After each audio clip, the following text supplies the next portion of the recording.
All right, welcome back to the channel, everybody. Today we've got a really exciting video for you. I think it is anyway.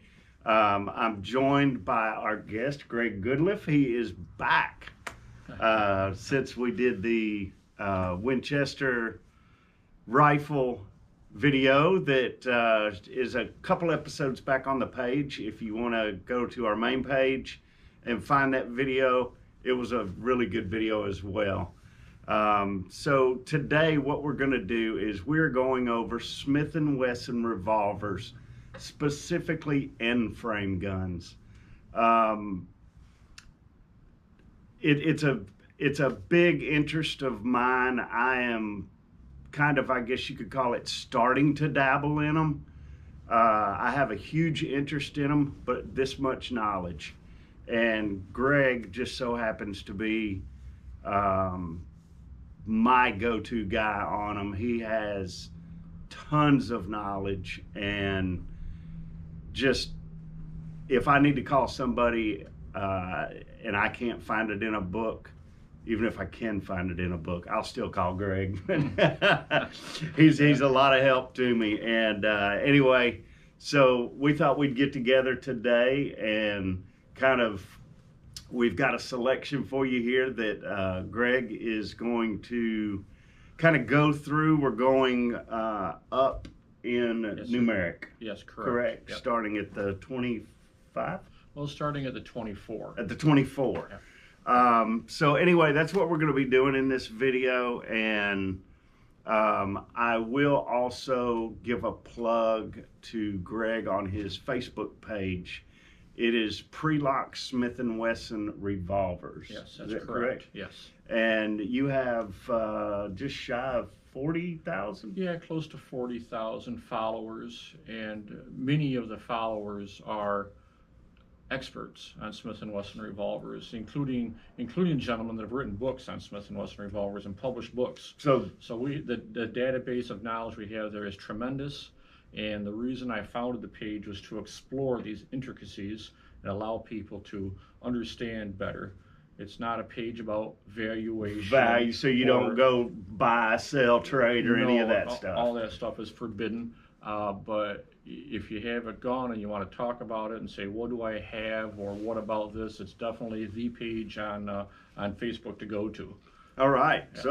There you go. You guys check it out. I think I heard you mention yesterday to a guy, you said there's 2 of them that will pop up or something like that? There are. When I started this page several years ago, the first version of it, I didn't do a good job. I had messed it up, and that's still out there because I don't know how to delete it. But the current one with the close to 40,000 members, in the word pre-lock, there's a space between the dashes and pre-dash lock, and the old page doesn't have the spaces, so it can be a little troubling to try to find the correct one. But just look at the member count or the dates of the postings, because the most recent one is the correct one. Well, perfect. So what you're going to get here today along with that is, of course, you're going to get me that talks a mile a minute. I'm all over the place. I'm the just crazy pawnbroker that knows a little bit about a lot of guns, but a lot about none of them. And that's why we call in specialists like Greg when it comes to drilling down on these, because he's definitely got the knowledge. So let's, we're going to go ahead and get started with a Model 24. That is correct? Right. That is a Model 24. The end frames in general, if you look at the model numbers, they're all in the 20s. And that's with no accident by Smith & Wesson, because all the K-frames are in the 10s and teens. So all the end frames are in the 20s with the exception of the Model 57. That was introduced much later, and by then all the 20s numbers had been used up. So the earliest ones, the Model 20, the Model 21, the Model 22, and Model 23, were phased out of production a long time ago, in the 1950s into the early 60s, and they were all gone. You don't run across them anymore. The average guy going into a pawn shop or a gun show isn't going to run into one of those. They're very valuable, they're collectible, they're early guns. So we're going to focus today on the on the more commonly found guns with the common features, okay, that people are likely to run across, and that's going to be somewhat budget friendly, if you know what I mean. Okay, there's a lot of esoterica in their early models. It's just way too confusing for a video of this level. This is a broad overview to help out people that are just kind of getting into the game. So.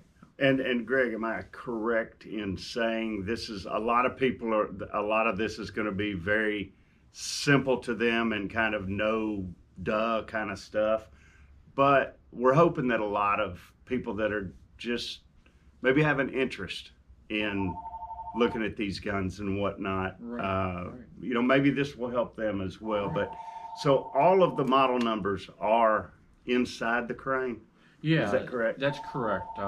Smith & Wesson started model numbering revolvers in 1957. So everything that we have here today is going to have a model number stamped inside the frame. And it's also going to be on the butt of the grip. But most of the guns have large grips on them and it covers them up. Okay? Gotcha. But if you really want to check out the true government authorized serial number on a Smith & Wesson revolver, it's always on the butt of the grip.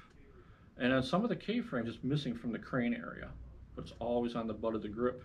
Good point. So yeah, so it's a good thing to know. Just the Model 28 I just held up happens to have the smaller Magna stocks that leave the butt of the grip exposed. And I've been in many gun shops where they haven't recorded the serial number correctly. They went from this number instead of off of the. I've never seen the two numbers not match, but I've seen missing numbers. Okay. Gotcha. And there's assembly numbers inside these guns too, and they'll record an assembly number versus the serial numbers. They don't know where to look for it. Guilty. So yeah, so it's just one of these things where a little more knowledge definitely helps, and may get dangerous at some point, especially to your wallet. So yeah. Anyway, but yeah, the Model 24 you started with. So numerically, this is the lowest model number that we have on display today. The Model 24. Again, started with a model numbered production in 1957, but there were no 1957 or 1958 Model 24s. They were discontinued. This gun was introduced in 1985, and it's in 44 Special only, not 44 Magnum, 44 Special only, and it was intended to be a target gun. And we know it's intended to be a target gun because it has the partridge front sight, okay? And anything that Smith & Wesson intended to be a target gun has the partridge front sight, whereas what they consider their combat guns always have the ramp front sight. They can either call it a Bauman front sight, Bauman quick draw front sight, or a red ramp front sight, just depending. But they're easy to spot because they're so obviously the different shape of the ramp versus the square back, okay? All right. Being 44 Special only and being in an end frame, they're heavy. They're a delight to shoot. They're extremely accurate. Them and the Model 25 and 45 ACP are kind of side by side as far as the premier large frame target guns. You know, a bigger bullet makes a bigger hole in the target. And if you're shooting at score rings on a target, a bigger hole might clip the next ring and get you an extra point. So, of course, breaking it down to simplicity, it would be just like people shoot a more mild 38 in a 357, so it's more pleasant at the range or whatnot. They would shoot the 44 Special in a 44 Magnum, but just like the others, you can't go the other way. That's correct. And the 44 Magnum models don't have the target front sight, and the chambering, being a 44 Magnum chamber, isn't the best for accuracy of the 44 Special cartridge. So it's a dedicated model, brought out in 1985. Gotcha. Didn't make a lot of them. They're scarce. They're hard to come by. But no part of an end frame collection would be complete without a Model 24 in the collection. Right. And they're also available in stainless steel. And that's the Model 624, of course, because Smith & Wesson used a 6 prefix on all of the stainless steel guns across the board. So Model 624 and 24 are stainless or blue. And we'll get to some of those examples here in just a little bit. And we do have some stainless steel guns here to go over a little bit. Yep. All right. Another thing I'd like to point out, because it is a target gun and it is an end frame, it does have what everybody would call triple T's. Okay? And when they say triple T's, they're talking about target stocks, target trigger, and target hammer. And it's easy to see the distinction. Let me hold this gun up quickly, which does not have triple T's, okay? This gun has what they call magna stocks, which are much smaller, and it has the narrow trigger, which is not a target trigger. This one was ordered from the factory with a target hammer, so you'll see mixing and matching. Mm-hmm. We'd call this a 2T or a 1T gun, okay? Because 2 of the features are not target, but that's a triple T, 3 target features. Most of the end frames are triple T. That's how they came, that's how they were cataloged, because this was the premium model in Smith & Wesson, is the end frames, the big money, the best bluing, the best stocks, all these kinds of things. And so from a collector standpoint, you hear that word thrown around a lot, and that's or that phrase, 3 T's. Is it a 3 T's? Right. That is the more highly desired, but not necessarily it's going to affect the way you enjoy the gun, and if that's the way you can get your hands on one. And right, yeah, it everybody has to look at the gun and touch it and feel it to see how they like it. There are people that really love the snub nose revolvers, and as an example, we have a model 27 here, which is a snub nose 357, and here we see no T features. Mm-hmm. Okay, magna stocks, standard hammer, standard trigger. Okay, and some guys really prefer that look instead of the triple T look. Okay, so it's all on what you like. I can tell you this, for my hands and for a lot of people's hands, firing a magna stock gun, the position of your hand is really too far back for most people, and so that's why they like the target stocks, because the extra wood is in the front. A lot of them put a grip adapter in there, and we've seen these things, this, yeah. And that's to move your fingers, is to position your hand more further forward for better trigger control. Okay. Makes sense. So that's kind of a basic fact of all the Smith & Wesson frame sizes, is the T features, the wider hammers and triggers and target stocks versus magna stocks, pretty much goes through the whole product lines of the modern era Smith & Wesson revolvers. All right. Yeah. So this is the 24. Yep, the 24-44 special, 6-inch barrel, full lug, which we can see on the bottom. All end frames have a lug on the bottom of the barrel. If not the short lug, then an actual full lug in a lot of cases. And we did bring an example of a revolver, and this is a K frame, okay? And we can see it's a little bit smaller overall, but the K frame does not have a lug on the bottom of the barrel, with only one model exception that we don't need to get into. But you know, that's instantly, if you're at a shop or a show and you see that lug on the bottom of the barrel, it's going to be an end frame. So, okay. Yeah, so that's just a quick, and it also puts the weight forward out front, so it's a little bit more mild to shoot with the extra weight. Mitigates the recoil. Yep. A little. So that is a quick reference. Absolutely. To use. Yep, absolutely. So yeah. All right.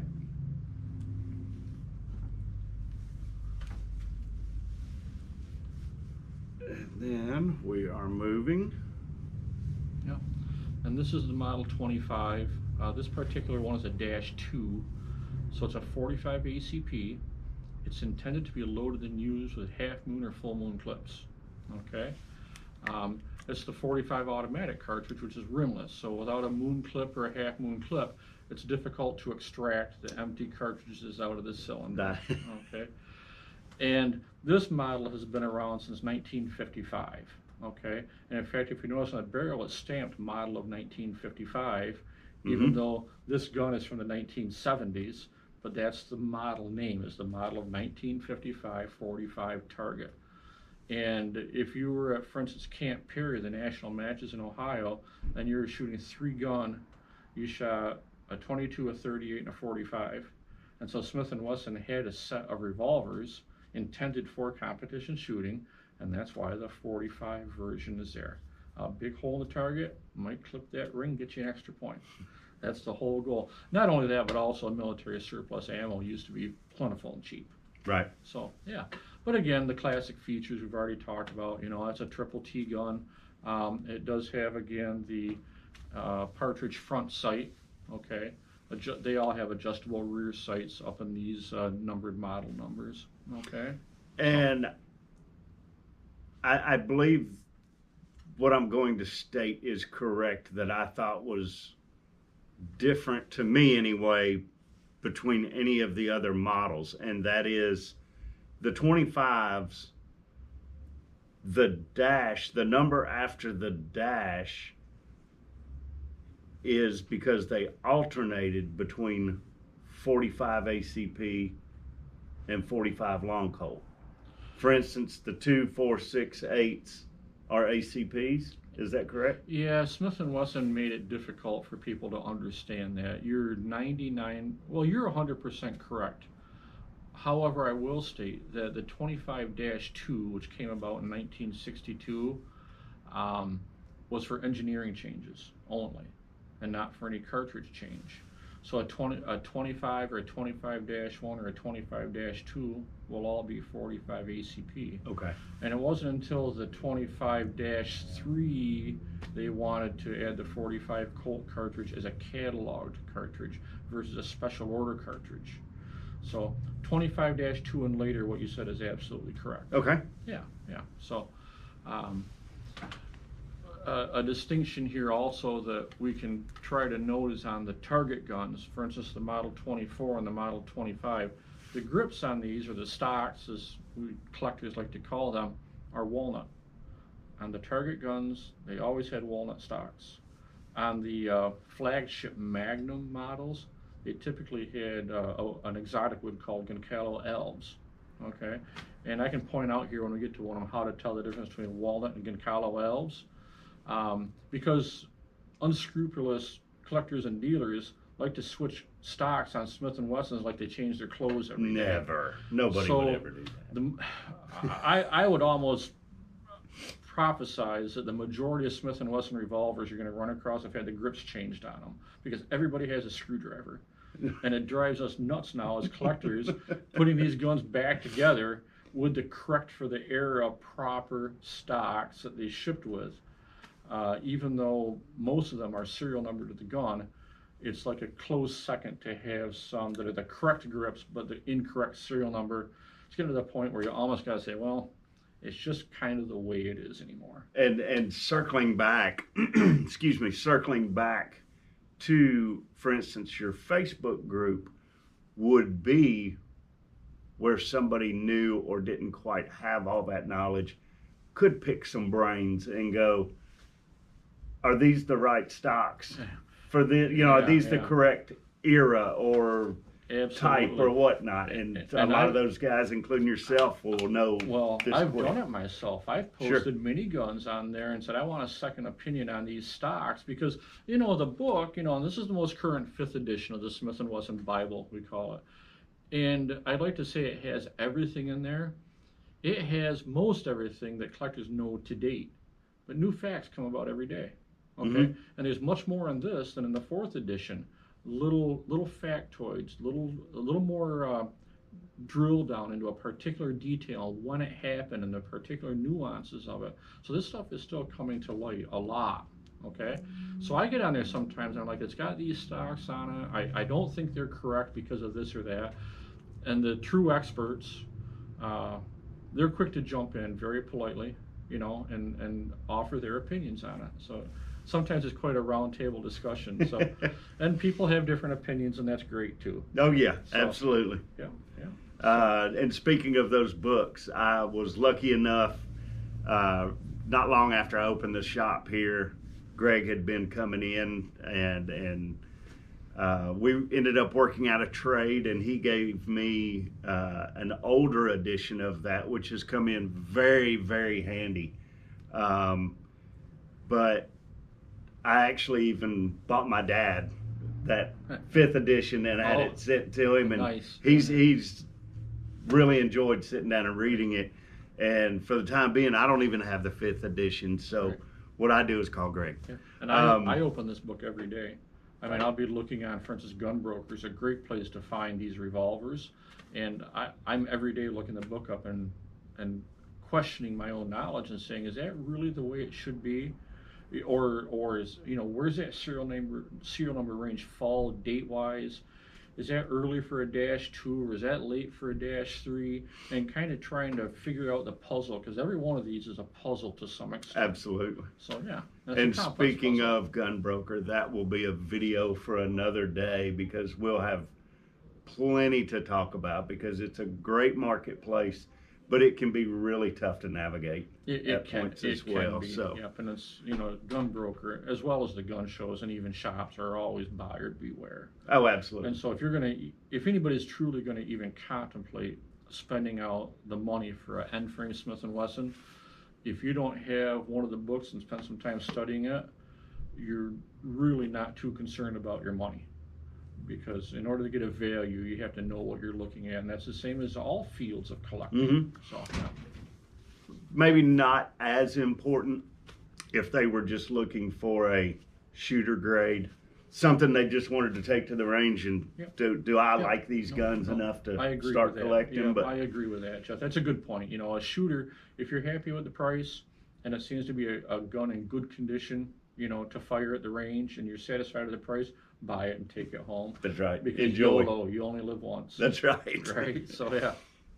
All right. Anything else on the 25? Not right off the top of my head. I'm sure we'll find something to talk about. I'm sure we will. So And keep it close. To those of you that I am driving absolutely crazy by touching these guns all over the place, trust me, they will be wiped down as soon as this video's over. And if they couldn't be touched, I wouldn't be interested in Exactly. having We them. don't have any white gloves here. Yeah, absolutely. So, All right. Presentation case here. yeah. I'll So have my glasses. this is an example of a 25-5. Okay. So this is a 45 Colt, okay? And again, because when Smith & Wesson introduced the 45 Colt as a cataloged cartridge, they chose to include it in the Model 25 series along with the previous gun, the 45 ACP. So this is a -5, which, as you mentioned, is an odd dash number, which denotes a 45 Colt chamber. And it has a couple other minor differences too. Of course, the 45 Colt is a rimmed cartridge, so no half moon clip or moon clip required. It's the same as a 44 Magnum or a 357. You just drop them straight in and the ejector will pop them right out without any of that stuff. But the 45 Colt was not intended as a target gun, okay? And that's why we see the red ramp front sight on this gun versus the cartridge front sight on the target gun.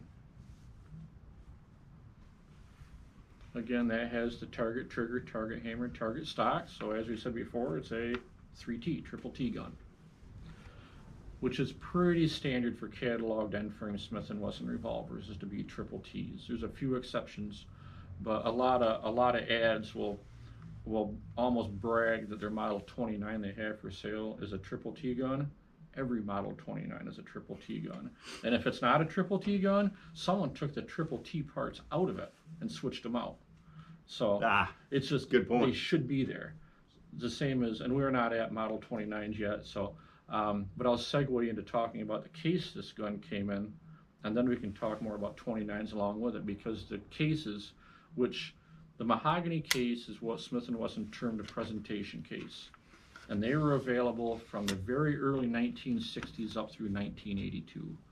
And again, they come in a variety of styles on the interior. This particular one is a very late presentation case, and we say the gun faces to the right. You'll notice the muzzle is to the right, okay? Earlier cases, the muzzle's pointed to the left, all right? Interesting. Yeah, absolutely. And then the earliest cases, which were only available in 44 Magnum guns, said 44 Magnum on the cover, and they were a black leatherette material, okay? And the cases are rare as hen's teeth. I mean, the cases are nearly as valuable as the gun in a lot of instances. These cases are valuable too, but the 25-5 is correct arrow-wise to be in this case. So it's the correct case for that gun.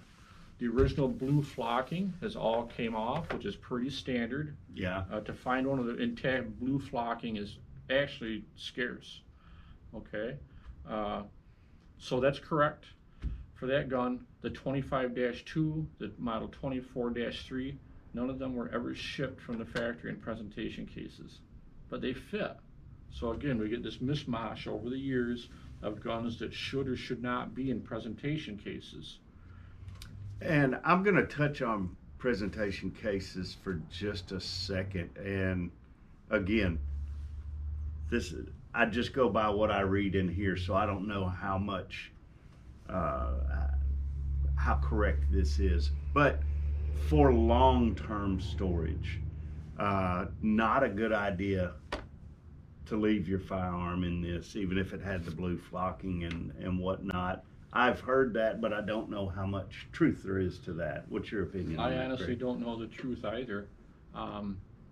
My particular revolvers that are in a presentation case sleep that way day and night. Okay. But they do come out. You know, they do come out and they get examined and they get wiped down and put back in. But I can, and I've heard tales too, that the blue flocking can damage the bluing on the guns. And over time, I think anything touching bluing has the potential to harm that finish. So the long and the short of that is take them out every once in a while and rub on them. Yeah, that's kind of it, because if it's always asleep in the case and you can't look at it and enjoy it, then to a point, why do you have it? That's right. We have to get them out and slobber on them from time to time. Right. So, and we could do a whole episode on presentation cases because there's so much minutia behind them. As we go down the row of guns, I have a couple other styles here that we'll get into a little bit. Okay, but yeah, that's a good overview of that late style presentation case that was used basically 1978 or 1989 to about 1982 for that style with the right hand facing gun. Yeah. Now, other than experts like yourself knowing that, where would somebody even stumble across that information? In the Bible. In the Bible. Yeah. Okay. It's really the only place where you're going to get the true facts versus conjecture. Okay. Perfect. So this is these facts that I'm stating as facts are things that I can go to the Bible and point out in print. Look, this is what the experts say. You know, I have examples of guns that don't necessarily agree with what the experts say, but mainly in the timeline. You know, this feature was eliminated in this year, and I have a gun that letters a year later, and it still has that feature. Smith & Wesson had broad running changes. They built their revolvers in batches.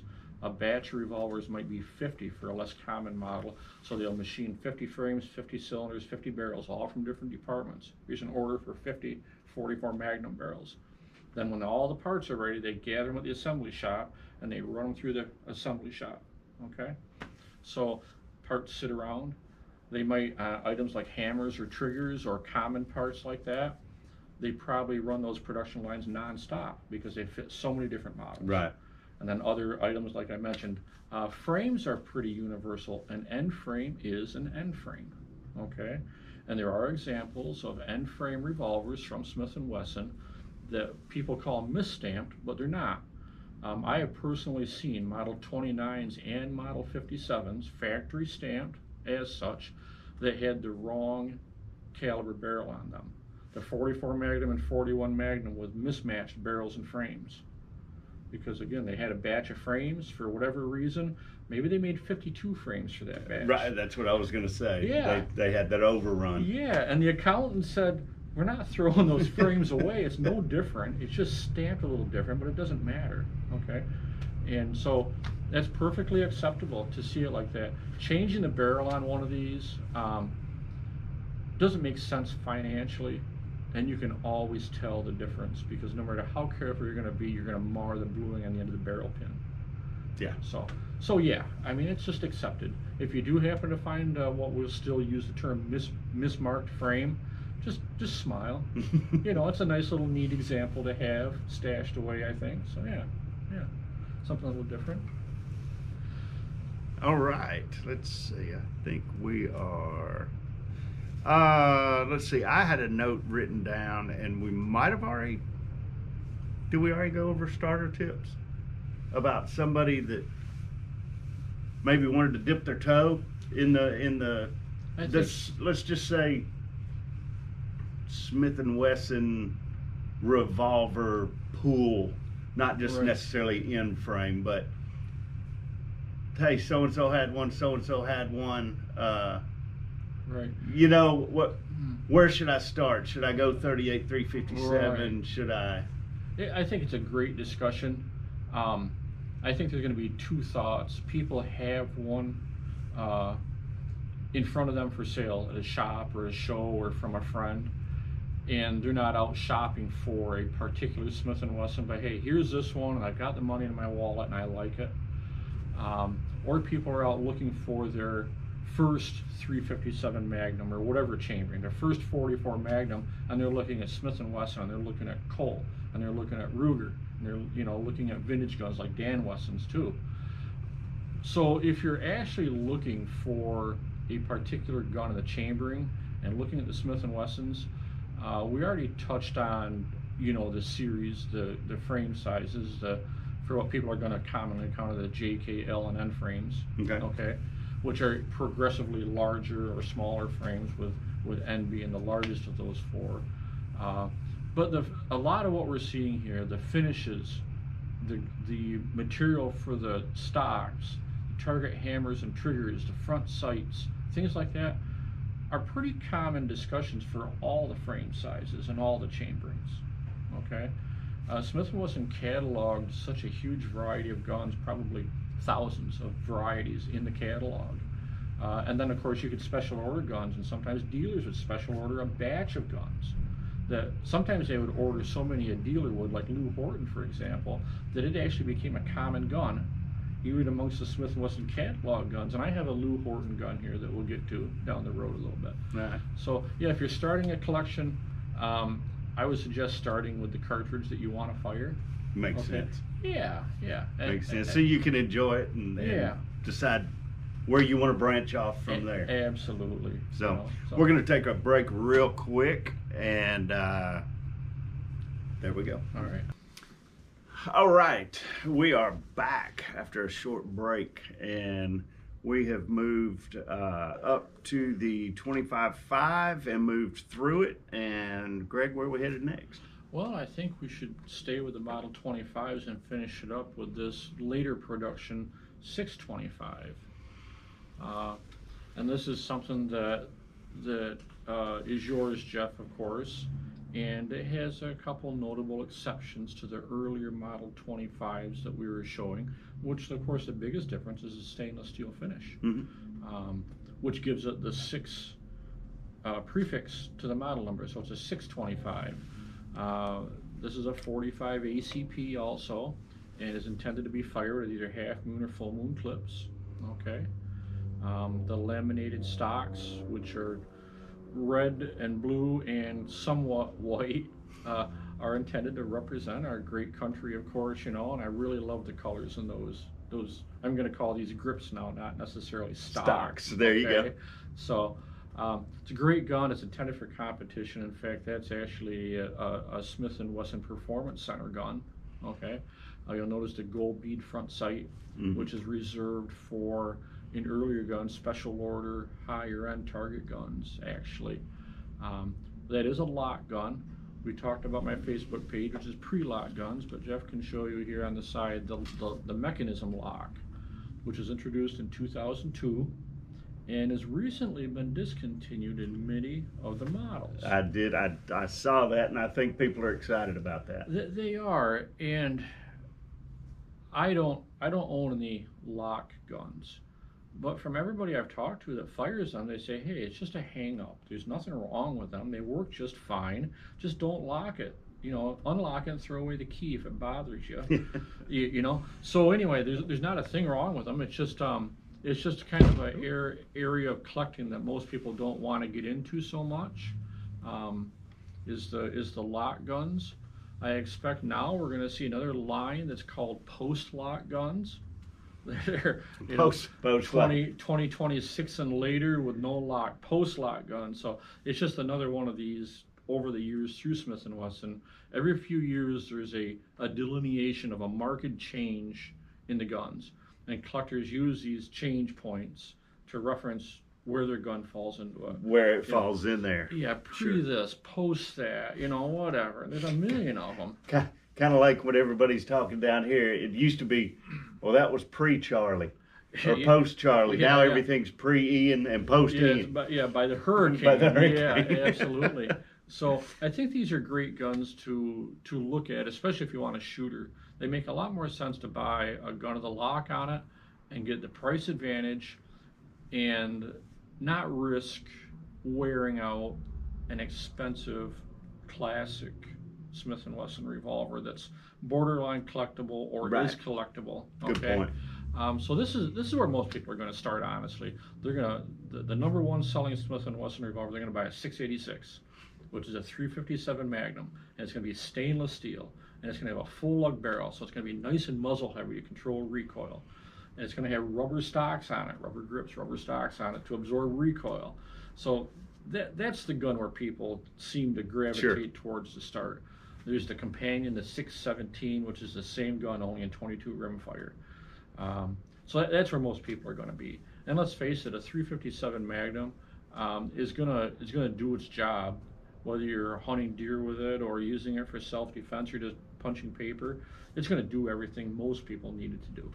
Okay, and there are 629s, of course, if you want a stainless steel 44 Magnum. So yeah, very great gun. I think that's a 4-inch barrel on that one, which we haven't had out yet to show people. In fact, the other guns we didn't talk about barrel length at all. Maybe we should touch on that just a bit now. Throughout the whole Smith & Wesson catalogs, there's a variety of barrel lengths offered, and there's a variety that were special order. Okay, we're just going to talk about what's cataloged. And you're typically going to see, I'm going to name off some of the increments that are commonly encountered. 3-inch, 3.5-inch, 4-inch, 6-inch, 6.5-inch, 8 3/8 inch. Okay. Throughout the different calibers in the catalogs and eras, these are all guns you could come across right in a display case for sale. Okay. A lot of collectors like myself, I prefer long barrels. I prefer target sights. A lot of collectors prefer snubs. So neither one is a price point issue. It's appeal and what you want it for. Sure. Obviously, a 8 3/8 gun like this Model 27 is not for concealed carry. Okay. Although it would work, but not for somebody my size, I suppose. But your 4-inch gun and even this 3.5-inch Model 27, these are the guns that people watched on TV, the detectives, the Kojaks, and like that, the classic TV shows, these 1970s detective shows carried snub-nosed Smith & Wesson revolvers, or sometimes Colt, but normally Smith & Wessons. So, and they're still easy to carry. The muzzle blast from the Magnum cartridges in a short barrel is substantial. Oh yeah. And I have to believe that for a detective, I doubt they were carried at full power Magnum loads because they would have been deaf and blind from the muzzle flash. Yeah, absolutely. So I do know the FBI for a long time issued Model 13s and 357 Magnum, okay, with 4-inch barrels. And that was a complaint from the FBI agents even, is that they were just deafeningly loud and quite often in lower light conditions that blinded the agents. One of the reasons they went to the autoloaders and smaller cartridges. Yeah, so. Right. So that's the last gun in our, sequentially, if you will, in our Model 25s. The Model 26 is a rarely encountered gun that was discontinued very early in production. So we don't need to get into that. It was another 45 ACP. Okay. But the Model 27, and we have several Model 27s here. And let me just bring all of these over here at once because we have a nice variety of Model 27s today. In 1935, Smith & Wesson developed the 357 Magnum cartridge, and they sold these 357 revolvers, and they called them the registered Magnum. And all the magazine ads and newspapers could do nothing but talk about the most powerful handgun in the world, the 357 Magnum. And the registered portion of it meant that every gun was a special order from the factory. You had to order it the way you wanted it. And they had a whole shopping list of what you had to select, okay? And then they would build your gun for you, and they would custom target it. And when they shipped it to you, It had your name on a registration certificate along with the serial number of the gun and all the features of that gun. And today a registered Magnum, and I had mentioned to you earlier, Jeff, a collector I know has a in the box registered Magnum for sale, very high condition, and it's over $12,000. Wow. Because they're rare. They were only made for a couple of years. And then they were simply called the 357 Magnum. And that's the grandfather of all these Model 27s. This is still the 357 Magnum. It's the flagship of the Smith & Wesson line. It always had the best features, the best finishes, and until the 44 Magnum came along, it had the most appeal for a big bore Magnum revolver. Okay, legends of the day. I have examples in my ammo collection of 357 Magnum armor piercing ammunition, which was meant for law enforcement for piercing car bodies. Interesting. It was said that a 357 Magnum would knock a car engine right off its motor mounts.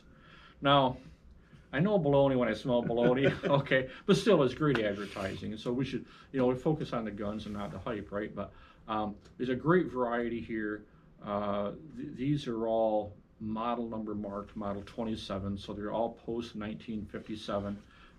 This particular gun is a beautiful, beautiful example of a 3.5-inch gun with the diamond target grip. This is early. This is a -1.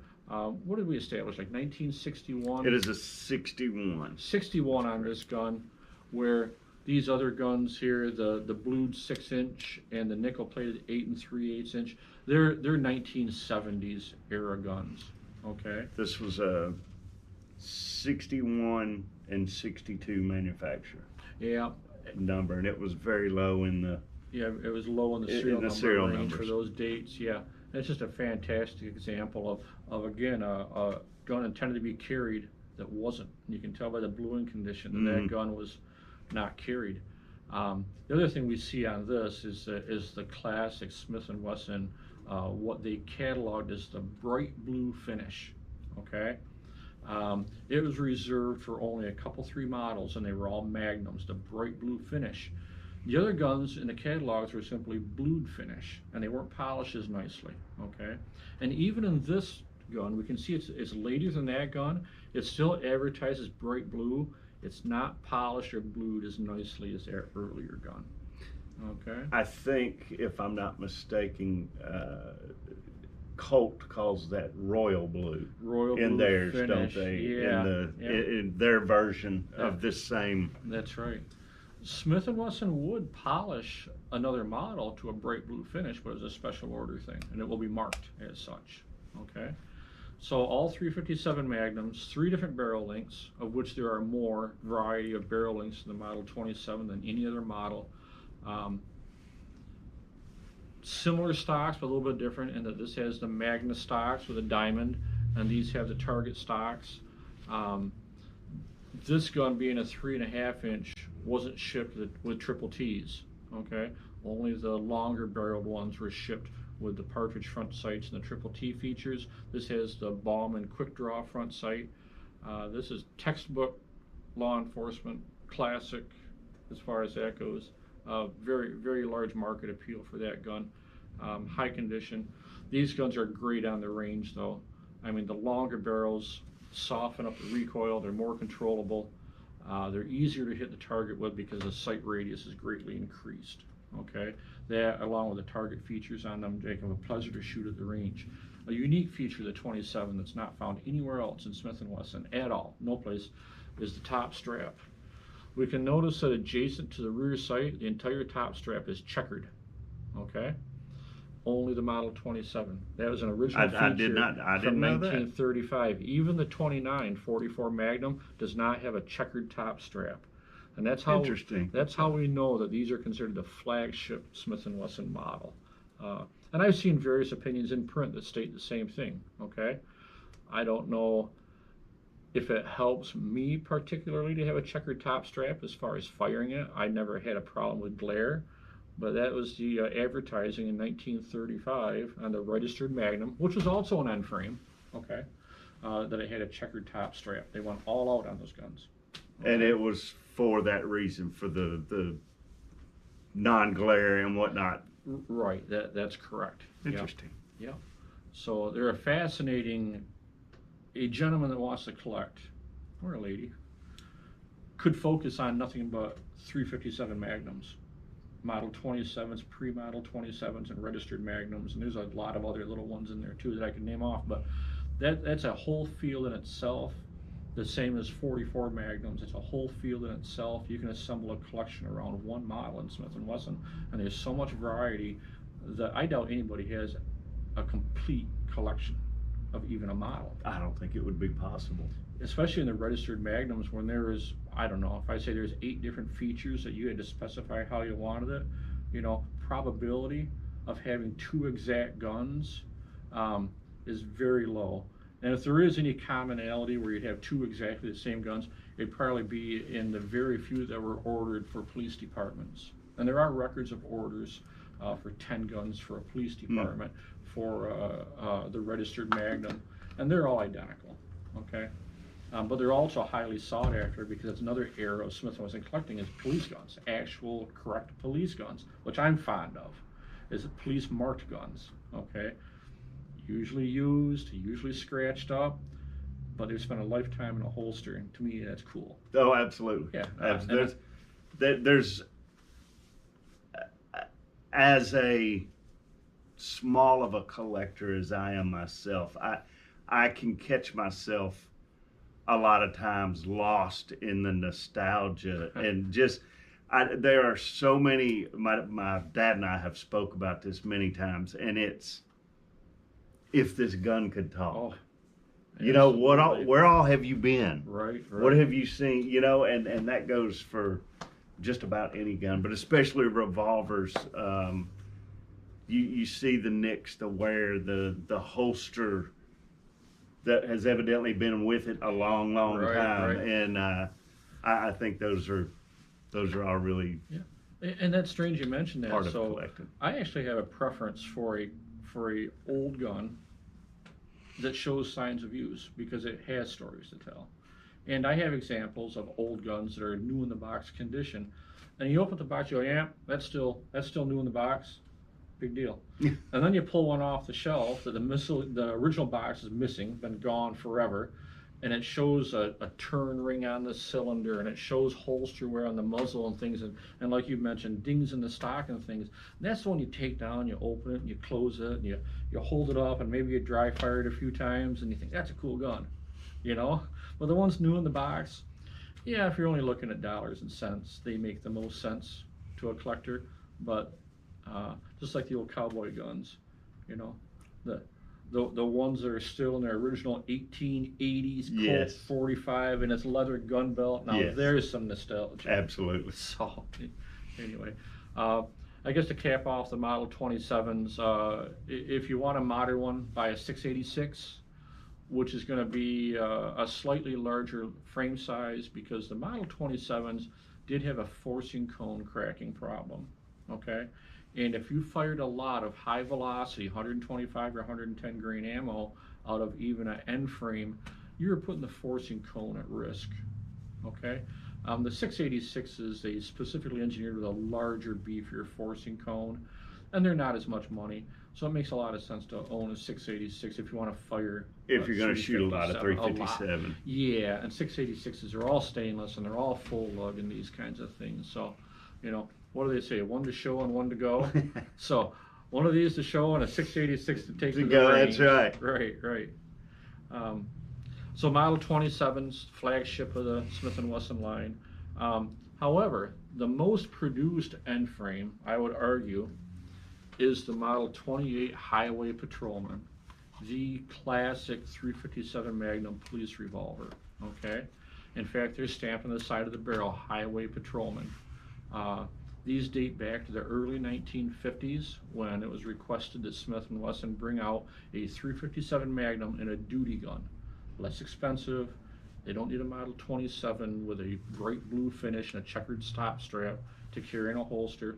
So the features on these are typically down a bit, downgraded a bit from the Model 27s. Notice the bluing is a matte bluing finish versus a high polish or a bright blue finish. However, the workmanship is just as good. The rifling in the barrel, the chambering, the internal works, all that stuff is just as good. It's just not finished as nicely. A lot of people prefer a Model 28 over everything as far as a gun to carry and use.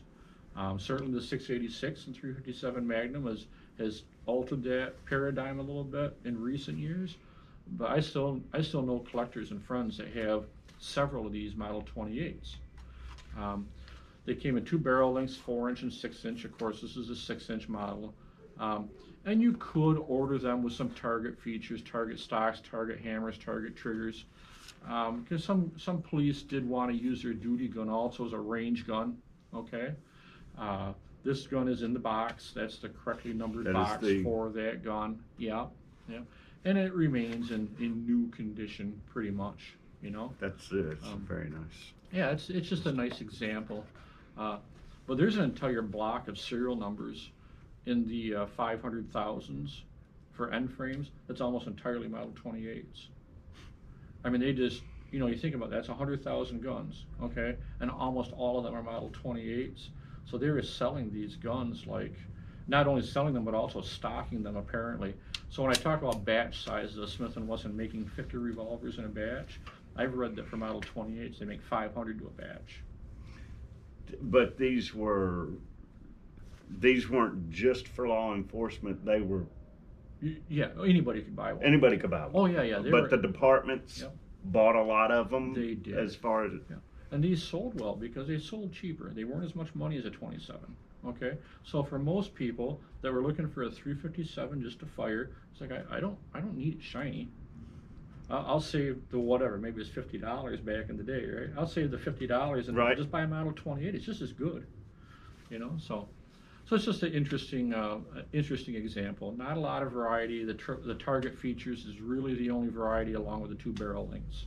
So again, walnut stocks on the Model 28 because they're trying to keep the price down.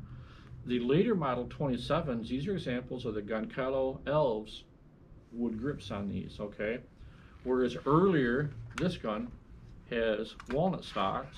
These later guns have Goncalo Elves. And the easy way to spot Goncalo Elves is to shift in the colors. You can see the darker streaks in the Goncalo Elves. Mm-hmm. And so sometimes we see Model 27s that have walnut Model 28 stocks put on them because people do these things. They switch grips and try to sell the grips and make a little extra money. So any Model 27 that's got target stocks on it and it's mid-1960s or later really should have Goncalo Elves target stocks on it, okay? So, now I think that's another thing to point out. Can you show me the end label on that box, Jeff? Yeah. Okay, when that box is sitting in its normal position like you just had it, the label is upside down. I think the first time I showed it to the camera, I showed it and then I ended up flipping it. Right. And this is one of my own personal philosophies, and I've never heard this echoed or even talked about, is that at the Smith & Wesson factory in the warehouse where they had hundreds or thousands of guns in the warehouse, that these were in the boxes upside down on the shelf, which then makes it so the label is easy to read, but more importantly, it made it so it was much more difficult to drop. If someone picked it up off the shelf, the box couldn't fall apart. Oh, I see what you're saying. Yeah, by being upside down. Bottom heavy or whatnot. Yeah, right. That makes sense. So I think just that's like how, yeah. So I think that's how they were stored at the factory. There are reproduction box on labels, and unscrupulous people will put a repro sticker on a box and then fill in with a pen the features. But put it right side up. Yeah, and they'll put it on often right side up. Yeah, so there's tattletale signs, right? So that's just one of my own theories that I'd love to find out more about. But. So that wasn't uncommon. They were mostly upside down, or what we call upside down. I think they were all upside down. Okay. On that style box, they call that the 2-piece slip top box. When they changed to what they called a folded box, we'll get to in a bit, it was no longer necessary. It couldn't fall apart. Okay, so those should have labels on them. The stickers should be upside down. How many pistols did they damage by dropping them before you think they changed boxes? I'm betting quite a few. And how many people got fired? Yeah, exactly. Right. So, All right, anyway, the 28 didn't, again, have too much to talk about. Let's move on down the line, and now let's get to the premier model, the famous Model 29, the 44 Magnum, okay? Introduced in 1956 through a collaboration with Elmer Keith, who helped develop the 44 Magnum cartridge. Elmer Keith had been using early pre-war 44 special revolvers and loading them super hot, and badgered Smith Wesson to bring out a 44 Magnum that was intended for the increased pressures and things.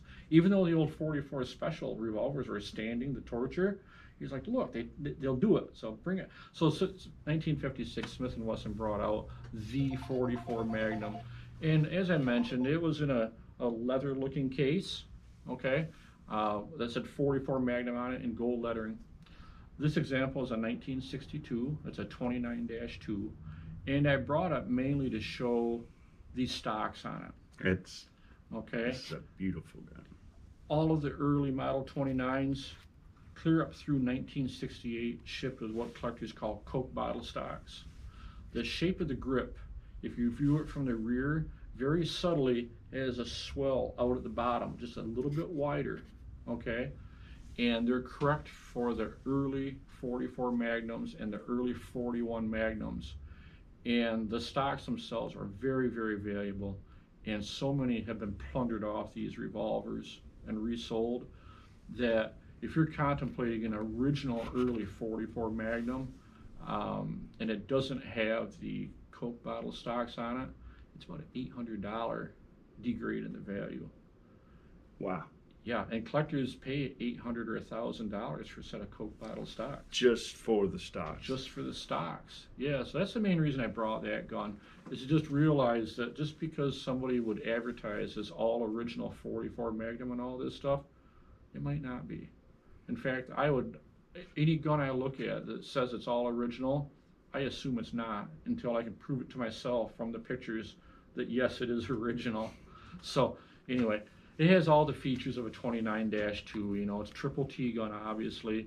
That's a 6.5-inch barrel. It has the red ramp front sight. It has the white outline rear sight. It has the polished blued finish. It's just an excellent example. This presentation case differs, as everybody can see, from that presentation case the 45 Colt is in. This is the third generation case. The first case was the black leatherette material. The second generation case, they called the clamshell case, had styrofoam on the bottom and styrofoam on the top. Third case had styrofoam on the bottom, sponge rubber on the top. Okay, so technically this case is about 2 years late for that gun. But I bought the gun separately, didn't have a case with it, which it should have, and that's the earliest case I have. So I've mishmashed it just a touch. Okay, I take the fall for that. Okay, but just to let people know what's out there. And I just was looking at a point that you brought up earlier, right facing versus left facing. Right. Notice that. Left facing, correct. Yep. It's important to note that in all the presentation cases, the profile of the cutout always matches the gun perfectly. And this is why you'll never find a K-frame shipping from the factory in a presentation case, because they don't fit right. So if you see a K-frame with a presentation case, it could be a good bargain because that presentation case has value by itself and it doesn't belong with that gun. Yeah. So, you know, one of the things that we do is we look for these combinations that we can put back to being correct and hopefully gain some parts in the process. And there we go. To use on something else. So this is really no different than the famous Dirty Harry 1973 6.5-inch 44 Magnum. Sales in the late 60s, early 70s were bad, and Smith & Wesson was considering dropping the 44 Magnum. They weren't selling. And then along came Dirty Harry, and they couldn't keep up with demand. But it's interesting, the 44 Magnum was dropped again in 1997 or 1998. They took them off the books. They just weren't selling that well. So. And I think I've got a current production, the -10. Yeah, the classic. I think model. that, yeah, the classic when they brought it back out. I've got one in the counter over there, but this is a absolutely stunner. Yeah, it's a beaut. Again, this model 27 and this model 29 both have the diamond stocks. That's a feature of 1968 or earlier revolvers, and it's a value enhancement to have diamond stocks on it. Okay. Early enough, it's still walnut, same as this. Not Goodliff Alves yet. Okay. So let's see. So model 29. I have another example here of a model 29. Excuse me for one moment. That is in the later folded cardboard box. So this gun is about a 1984. It's another model 29. Oh. But yeah, this is as I mentioned, another model 29. It's another 44 Magnum. This was specifically marketed as the silhouette model. It's a 10 5/8 barrel, which is unique, not offered on any other Smith & Wesson model or time frame. The sights on it are special. It has a special 4-position front sight, and that is for metallic silhouette shooting at 4 different ranges. They had the 50 meter, 100 meter, 150 meter, and 200 meter targets. Long barrel, and even the blade in the rear sight is different than the typical model 29. It's a little bit higher. It doesn't have a white outline, because I used to go to these shoots, okay, and glare was always an issue, and guys had aerosol cans of sight blackening that they would spray on their sights to stop the glare in the middle of a bright sunny day. So no white outline. This is a -3. So in the -3, we know it's post 1982. Like I say, this gun's about a 1984. Notice there's no barrel pin. Okay, that was done away in 1982. There's no recessed cylinder, and it's a Magnum. So again, done away with in 1982. So this gun has some interesting things to show, just as a comparison to the earlier guns we've been talking about, with pinned and recessed and such. Okay. These are made in -3, -4, and -5 versions.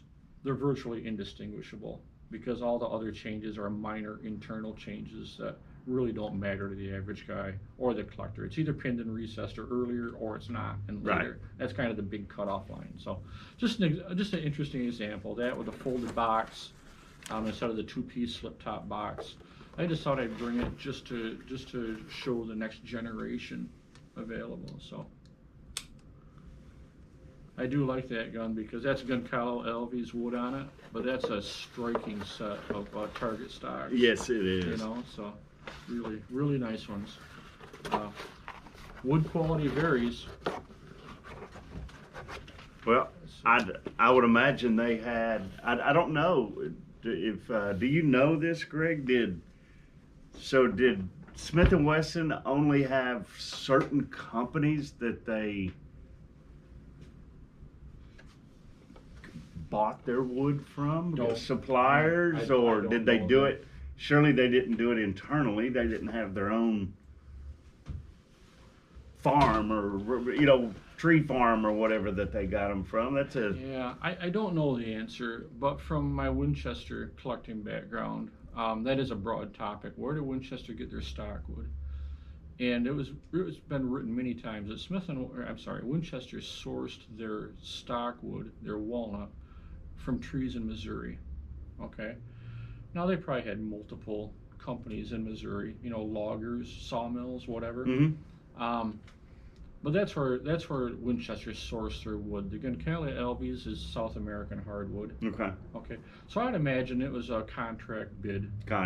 With some importers or whatnot. To buy a certain volume of wood of a certain quality. And in all wood, you pick through a pile of 100 stock blanks. One's the best one, one's the worst one, and everything else falls someplace in between. And probably the worst one winds up being tossed in the dumpster as a cull. They have other quality standards as well. So I don't think there's much emphasis in the collecting world on where the wood came from, although it's an interesting topic to talk about. So yeah. So we went through the Model 29, which is of course the highest model number range in the 20s for the end frames. This is the Model 5741 Magnum. This is the oddball, introduced in 1964. All those end frame model numbers were used up, and 57 was available, so that's where that landed at. Okay. Um, this, of course, is a 4-inch nickel-plated, triple T's. You know, it has the red ramp front sight. It has a white outline rear sight. So that's all the bells and whistles, really, except for the checkered top strap on the Model 27, which they saved for that. These are available, of course, in blued finish also. The same features.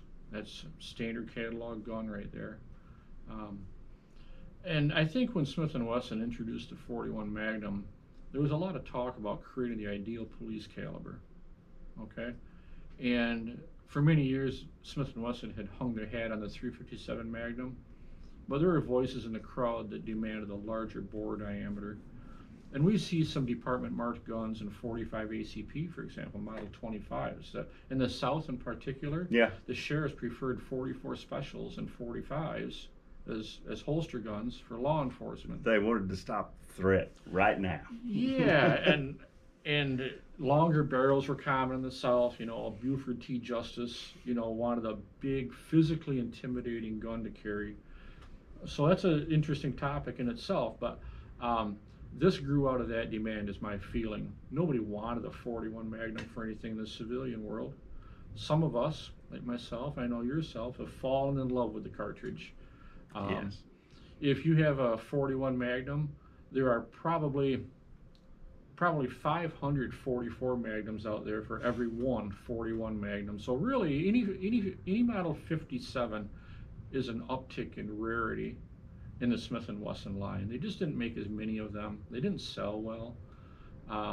They've been discontinued and reintroduced a couple times. Available barrel lengths are 4-inch, 6-inch, and 8 3/8 is all that was available. 2 finishes, blued or nickel. There is a stainless steel version, of course, the 657. So not a lot of variety. They were all triple T. They all shipped in presentation cases from the factory up through 1982, pinned and recessed on 1983. Just like the other models, the pins and the recesses went away, and so did the presentation cases. In 1983, they went to the folded cardboard box only. So they're interesting, not often encountered, but when they are encountered, collectors will pay a premium and buy them pretty quickly. Yeah. I feel. So yeah. It's certainly one of my favorites, and I think I've always been, regardless of what I'm collecting or buying, I like the weirdness factor to it. I just, it's kind of like in cars. I've never been a huge Corvette guy. You know, I preferred to drive something different that you weren't going to pull up beside the exact same thing, possibly the exact same color at a red light. Right. You know? Understood. And there is a very good chance if you take your Model 57 to the range, it's going to be the only Model 57 there. I agree. Quite true. And it's just that's what makes me like them, is just the weirdness of them. I like them. They are very interesting. I own 41 Magnums that I have that I use, that I've hunted with. I've killed deer with a 41 Magnum. My father had a 41 Magnum, so when I was a kid growing up, you know, geez, Dad's 41. That's like an elephant gun, right? So when I got old enough, I bought a 41 Magnum, and him and I hunted together, of course, and you know, shared reloading components and all that kind of thing. So, so it's been a lot of fun, the 41 Magnum journey, and frankly, it doesn't make a lot of sense for a beginner to buy a 41 Magnum. Agreed. Factory ammo is so expensive. It is. And even reloading components are hard to find and expensive. Mm-hmm. We go back to the 686 357 Magnum, or if you want bigger, a late model 44 Magnum makes a lot more sense, you know. There's also a sightless version of it, or I should say a fixed sight, model 58. 58, I was going to... Which truly was intended as a law enforcement gun. And they never sold well. In fact, most of them are serial numbered in the 200,000 series. Limited production, didn't sell well at departments. They were a 4-inch barrel. The load, the police load, was a lead bullet, reduced velocity. I think a lot of police just thought this doesn't make any sense. What is this supposed to do that this doesn't do already, that we already have? 500 of them in the armory. Yeah. Okay, so they're big. 58s are sought after by collectors because they're rarer than a Model 57. And I don't have a ton of experience with them, but what I have run into, if I come across a 58, the few that I have come across have been rough. Is that right? And I think that's because the guys that are looking for them, that find the nice ones, yeah, hold on to them. Yeah, you're probably right. All that's left on the market is the rough ones. Yeah, there's some truth in that. That's a good point, because I see that in other models as well. Mm-hmm. Collectors have an appeal to certain models, and so what you find out is typically kind of beat up because the collectors have already looked by it and moved on. So, again, that's another left-hand facing case, correct for a mid-70s gun. This one has the tools in it. The blue flocking is intact. Mm-hmm. It's still, I like to show the bottom of it. It's still the same blow molded black plastic, okay? But it just, this one it held up better than other examples, okay? This plastic is so thin that the heavier guns, you can see in this case broken. Somebody dropped the case at some point in time. The gun is so heavy, it just broke. Pure weight of the gun. And you can buy a repro, but I don't see any logic in spending money on reproduction parts that don't have any collector value. I'd rather save my money for another collector gun than in just parts just to make something look newer, so interesting. The Model 57 is a super interesting model and variation, more for the advanced collectors, I would say, or if someone's lucky enough to be handed one as a gift or inherit one, which I think probably does happen. More for most people, probably that's where they got their Model 57. If they're not a collector, they inherited it. Just realize that whoever bought it new was really would have been considered a advanced handgunner with extensive knowledge of calibers and such. And whoever it was, if it was family, you should be proud of that. Absolutely. So, well, Greg, I believe we're going to wrap it up. Do you have anything that you would like to wrap up with? I think we touched pretty good on across the board. Just pretty quick. You may encounter other stainless steel guns, and this is a Model 657. Okay, so it's a stainless steel 41 Magnum. This was special ordered by a distributor named Lou Horton. And if you start looking at the Smith & Wesson, this Lou Horton name will pop up, okay? And there was a distributor that would order enough quantity from Smith & Wesson that they could order them to their specs. So the 3-inch barrel and those special, what we call combat stocks, the finger groove Goncalo Alves stocks, are unique to Lou Horton guns, okay? Lou Horton guns bring a premium, all right? Even though at the end of production, if Smith & Wesson if Lou Horton ordered 5,000 of these from Smith & Wesson, Smith & Wesson built a few more and chose to sell them to their biggest stocking dealers. So just because I call the Lou Horton gun doesn't mean it necessarily shipped to Lou Horton, okay? But it's still, they're all scarce. And these come in a variety of different models and chamberings, okay? I just happened to bring one that was a 41 Magnum as well, because it's the scarcest one of the Lou Horton guns. And when we get wrapped up here today and you get home and this one's missing, I don't have it. Fair enough. Yeah, I hear you. I love this gun, by the way. Greg has shared this with me before, and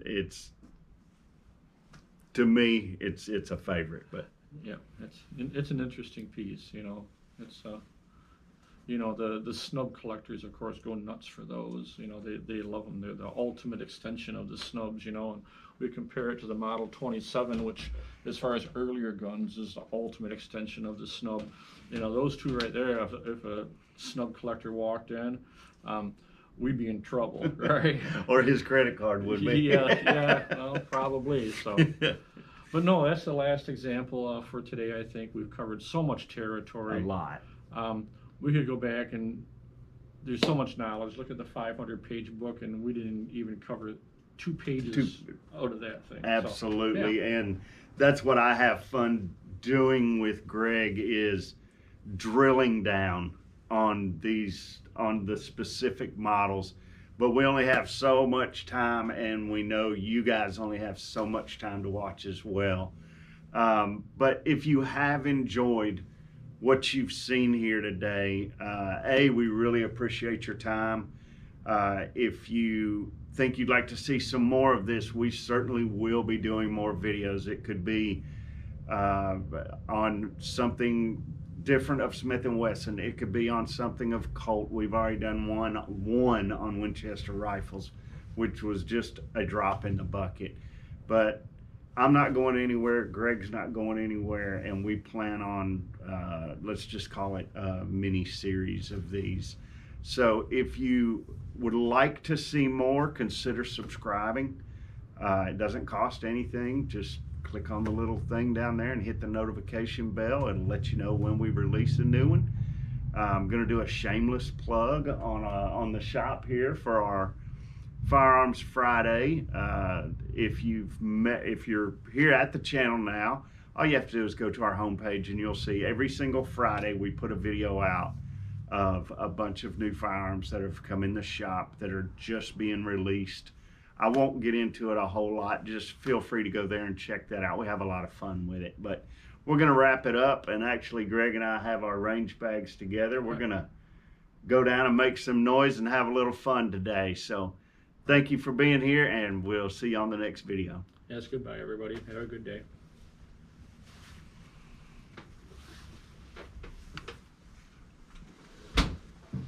Well, I think it could have been worse.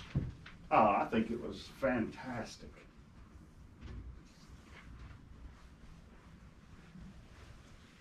I'll tell you, I hate corners.